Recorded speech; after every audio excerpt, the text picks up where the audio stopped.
October 24th, 1944. 30,000 feet over Leyte Gulf, in the opening hours of what would become the largest naval battle in modern history. Commander David McCampbell and his wingman, Ensign Roy Rushing, 2 Hellcats and nobody else, spot a formation of more than 60 Japanese aircraft, fighters and bombers together, climbing to attack the American fleet below. With no other American aircraft in position to help, the 2 pilots dive in anyway. By the time the fight is finally over, McCampbell has personally shot down 9 of them. Rushing has shot down 6 more. Between 2 airplanes, 15 Japanese aircraft go down, and not a single one of the 60 that started the formation ever reaches the ships they had been sent to attack. Pause on that. 9 confirmed kills in a single mission remains, to this day, the American record for aerial victories credited to 1 pilot in 1 engagement. And it was not the only time David McCampbell did something like it. 4 months earlier, over the Philippine Sea, he had already become one of the rarest things in American military aviation, an ace in a day, a pilot credited with 5 or more kills in 24 hours. McCampbell is the only American pilot ever confirmed to have done it twice. Only 38 American pilots across the entire war achieved ace-in-a-day status even once, a list that includes some of the most famous fighter pilots the country produced. McCampbell's name appears on it in 2 separate entries, 4 months and 1 ocean crossing apart, a distinction that has stood unmatched for more than 80 years since. This is not simply a story about one extraordinary dogfight. It is the story of a Naval Academy graduate who almost missed the war entirely, flying an airplane built specifically to correct the failures of the one that came before it, who twice found himself heavily outnumbered in the sky and came out both times as the most successful fighter pilot the United States Navy would ever produce. Part 1. David McCampbell's road to that October morning was slower and less certain than the record he eventually set might suggest. He graduated from the United States Naval Academy in 1933, directly into the teeth of the Great Depression, when the Navy simply did not have enough active commissions available for its own graduates. McCampbell spent roughly a year working construction and at an aircraft assembly plant as a reservist before finally being called to active duty in 1934, and it was not until 1938, 5 years after graduating and already 28 years old, that he earned his wings as a naval aviator, a comparatively late start for a career that would eventually make him the Navy's all-time leading ace. He also brought an unusually well-rounded athletic and academic record to the cockpit. At Annapolis, he had competed in football and swimming, and colleagues later described him as a naturally disciplined, methodical officer, rather than the swaggering hotshot stereotype often associated with fighter pilots, a temperament that friends and subordinates alike credited with helping him make careful, controlled decisions in combat, rather than reckless ones, even when the tactical situation looked hopeless on paper. By 1944, he had risen to command Air Group 15 aboard the carrier USS Essex, a unit that became known within the fleet as the Fabled 15 for the sheer volume of aerial victories it racked up during its combat deployment that year.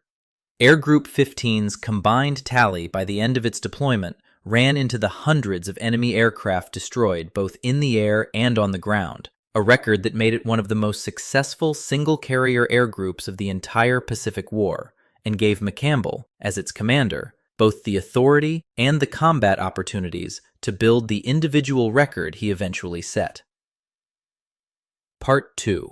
The aircraft McCampbell flew, the Grumman F6F Hellcat, had been designed specifically in response to hard lessons the Navy learned fighting the Japanese Zero earlier in the war, prioritizing a powerful engine, heavy armor protection for the pilot, and self-sealing fuel tanks over the extreme agility that had made the Zero so dangerous against less protected American fighters.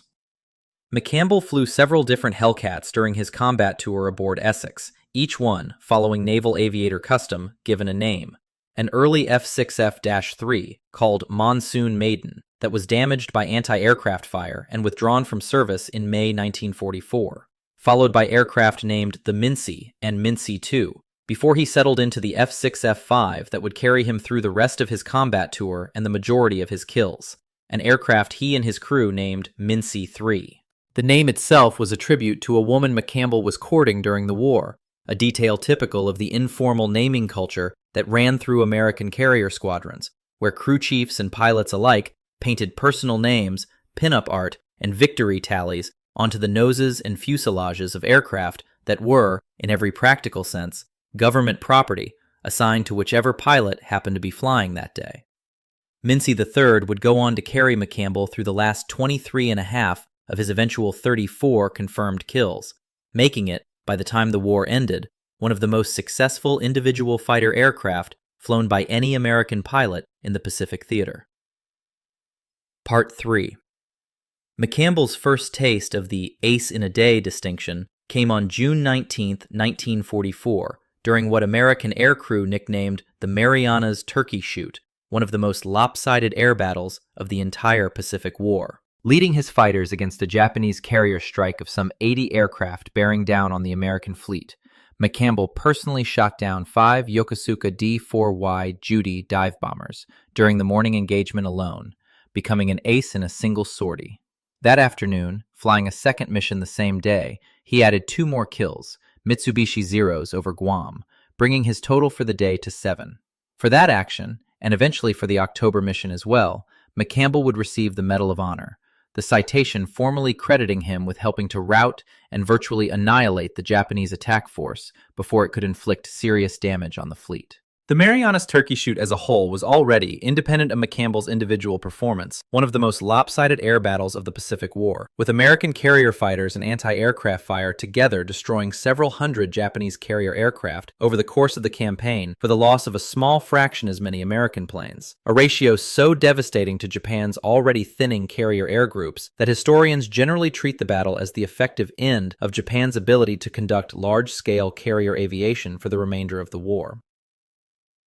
Part 4.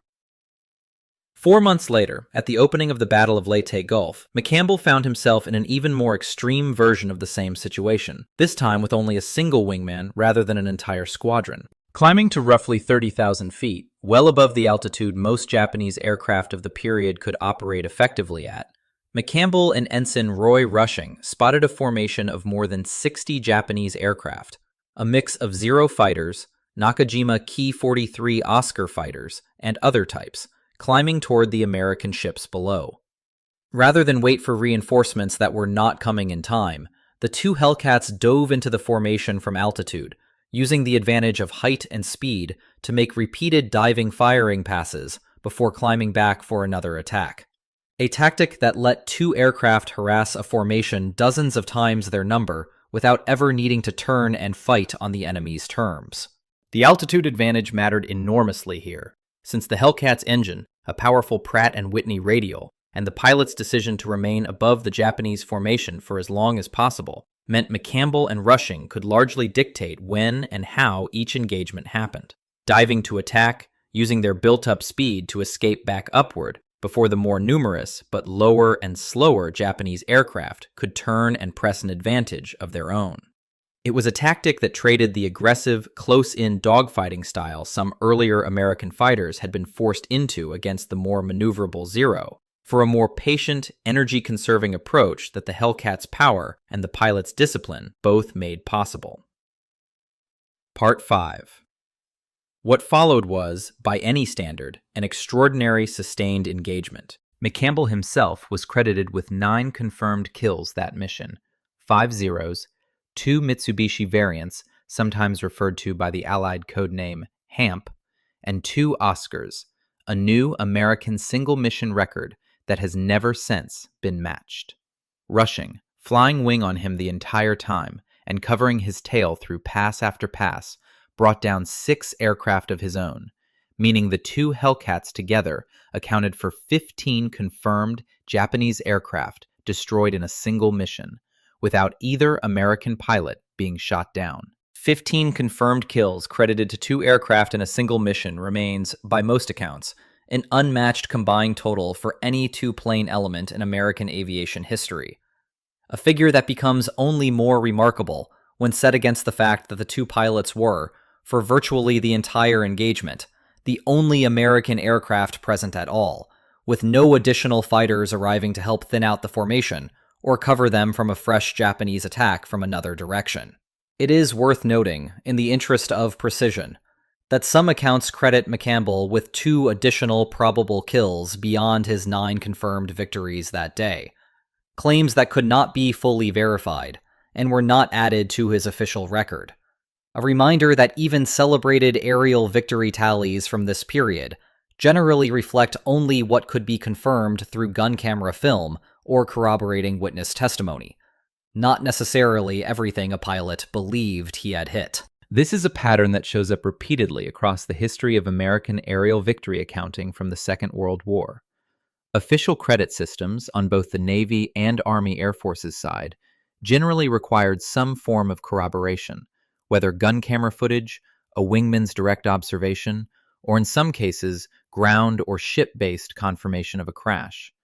And pilots who genuinely believed they had destroyed additional enemy aircraft in the chaos of a large formation engagement not infrequently saw those claims go unconfirmed and unrecorded.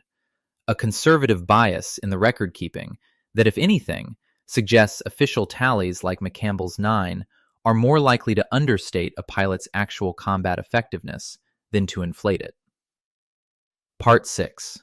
The fight cost McCampbell and Rushing dearly in fuel and ammunition, even though neither aircraft took serious damage. By the time McCampbell finally broke off and turned back toward the fleet, his 6 machine guns had only 2 rounds of ammunition left between them, and his Hellcat was running so low on fuel that he could not make it back to his own carrier, USS Essex, whose flight deck was in any case fouled and unable to receive aircraft at that moment. He instead landed aboard USS Langley, coming down with his tanks essentially dry, his aircraft reportedly needing to be manually released from the arrestor wire because there was not enough residual fuel pressure left in the system to disengage it normally.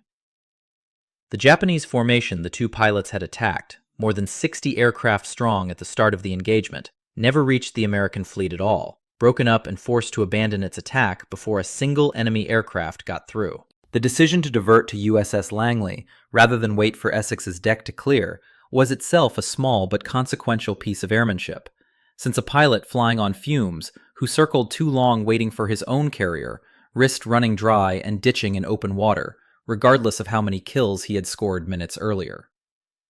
Carrier doctrine of the period generally allowed aircraft from one carrier to land aboard another in an emergency, precisely for situations like this.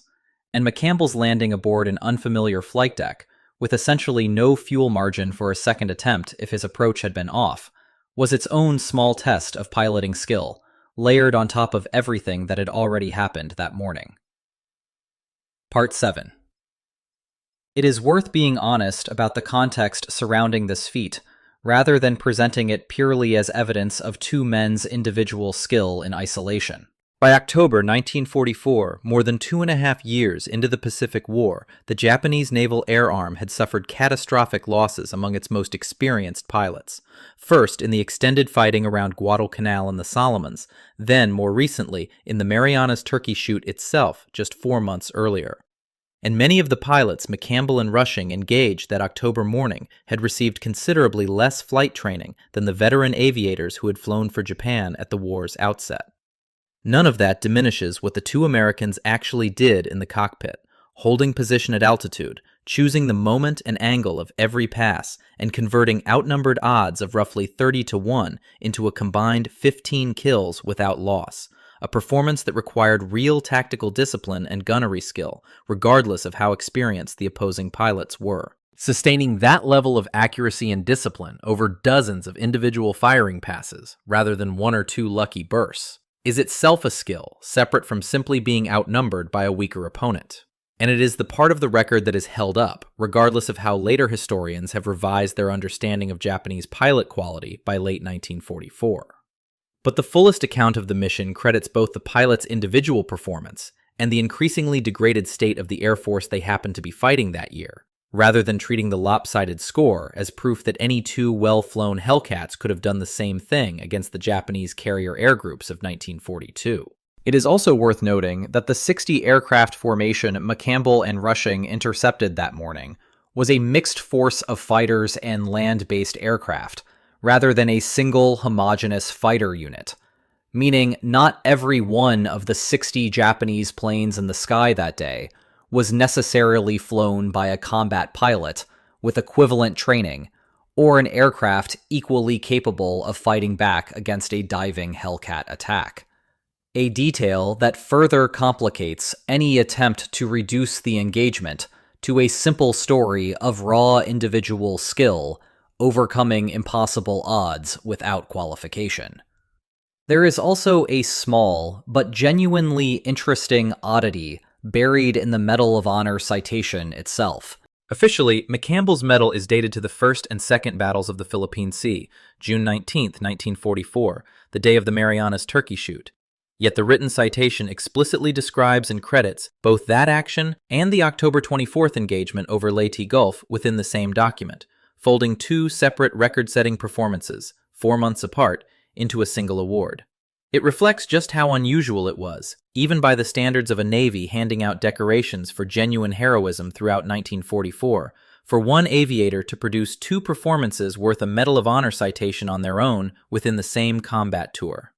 It is a reminder, worth sitting with, that even the government's own official paperwork sometimes struggles to fit an aviator's full record into the standard format built for describing a single day's heroism, and that McCampbell's case was unusual enough to require the citation's authors to stretch the normal convention to cover both dates honestly. David McCampbell finished the war credited with 34 confirmed aerial victories, making him the U.S. Navy's all-time leading ace, the third highest scoring American ace of the entire war, behind only Richard Bong and Thomas Maguire, and the highest scoring American fighter pilot of any service branch to survive the war, since both Bong and Maguire were killed before it ended.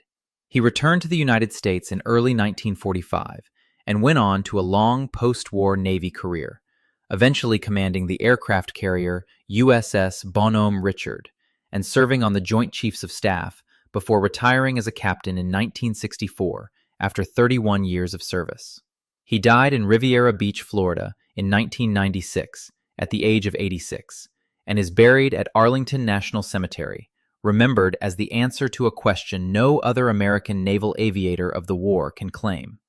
The only pilot the Navy ever confirmed became an ace in a day not once, but twice. His post-war assignments took him well beyond the cockpit, including a stint from 1948 to 1951 as Senior Naval Aviation Advisor to the Argentine Navy in Buenos Aires, and later service as Executive Officer aboard USS Franklin D. Roosevelt during the Korean War, though that carrier did not see direct combat during his time aboard. He commanded the fleet oiler USS Severn before taking command of the carrier Bonhomme Richard, and closed out his career with a posting to the Joint Chiefs of Staff and a final assignment supporting Continental Air Defense Command during the height of Cold War tensions over the American homeland. A long, steady service record that stretched from a Depression-era Naval Academy class with no commissions to spare through the most successful few minutes of naval aviation history, and on into the nuclear-age Navy that followed. He retired from active duty in 1964 after 31 years of Navy service spanning both World War combat and the opening decades of the Cold War, a career that began with a Depression-era officer who nearly did not get a commission at all, and ended with a decorated captain who had, at one point in his life, personally accounted for more enemy aircraft destroyed than any other pilot the United States Navy would ever field. Subscribe if you want the next chapter, because there are more of these. More pilots who found themselves absurdly outnumbered in the sky and chose to attack anyway. And more honest looks at exactly how much of what followed came down to nerve, gunnery, and a machine built to survive combat, against an enemy air force that, by the time these particular pilots met it, was no longer the force it had been at the war's beginning. David McCampbell and Roy Rushing did not wait for better odds on the morning of October 24, 1944. They climbed, they found the formation, and they simply kept diving back into it until there was nothing left of it to attack.